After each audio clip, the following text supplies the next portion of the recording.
গোলা বানিয়ে নিচ্ছি। হাফ কাপ ময়দার মাঝে আমি এখানে দিয়ে দিচ্ছি 1/4 চা চামচ লবণ আর 1 চা চামচ রান্নার তেল। তারপর কুসুম গরম পানি দিয়ে ময়দার এই ডোটাকে একটা সফট গোলা বানিয়ে নিচ্ছি। খুব ভালো করে মিশিয়ে নিয়েছি। আর এখানে নিয়েছি আমি 200 গ্রামের মতো চিকেন কিমা। 1 চা চামচ দিয়ে দিচ্ছি আদা আর রসুন কুচি, 1 চামচ দিয়ে দিচ্ছি সয়া সস, 2 চা চামচ দিয়ে দিচ্ছি কর্নফ্লাওয়ার, 1/4 চা চামচ দিয়ে দিচ্ছি কালো গোলমরিচের গুঁড়া। এখন এই সবগুলো উপকরণ একসাথে মিশিয়ে নিচ্ছি। মেশানোর কাজটা চাইলে হাতেও করা যেতে পারে। এখন এখান থেকে অল্প অল্প করে চিকেন নিয়ে আমরা আজকের এই মোমোগুলো বানিয়ে নেব। আমি যেই ডোটা গুলিয়েছিলাম ওইটা থেকে একটা পাতলা রুটি বেলে নিচ্ছি। একটা বড় সাইজের পাতলা রুটি বানানো হয়ে যাওয়ার পর কুকি কাটার দিয়ে কেটে নিচ্ছি।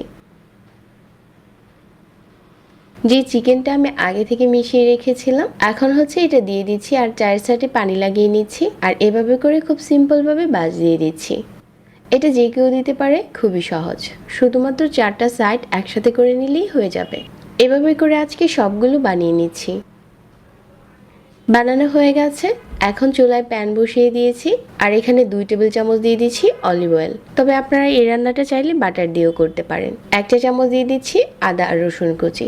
তারপর এখানে 2-3টার মতো দিয়ে দিচ্ছি কাঁচামরিচ কুচি, 2 টেবিল চামচ দিয়ে দিচ্ছি টমেটো সস, হাফ চা চামচ দিয়ে দিচ্ছি সয়া সস, 2 চা চামচ দিয়ে দিচ্ছি কর্নফ্লাওয়ার। তারপর প্রথমে আমি হাফ কাপ পানি দিয়ে এই কর্নফ্লাওয়ারটা ভালো করে মিশিয়ে নিচ্ছি।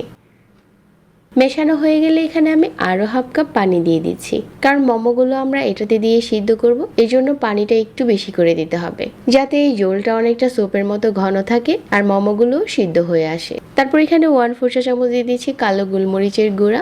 সবকিছু নেড়েচেড়ে মিশিয়ে নিয়েছি। আর এই মিশ্রণটা যখন ফুটতে শুরু করবে ঠিক এই পর্যায়ে আমি মোমোগুলো দিয়ে দিচ্ছি।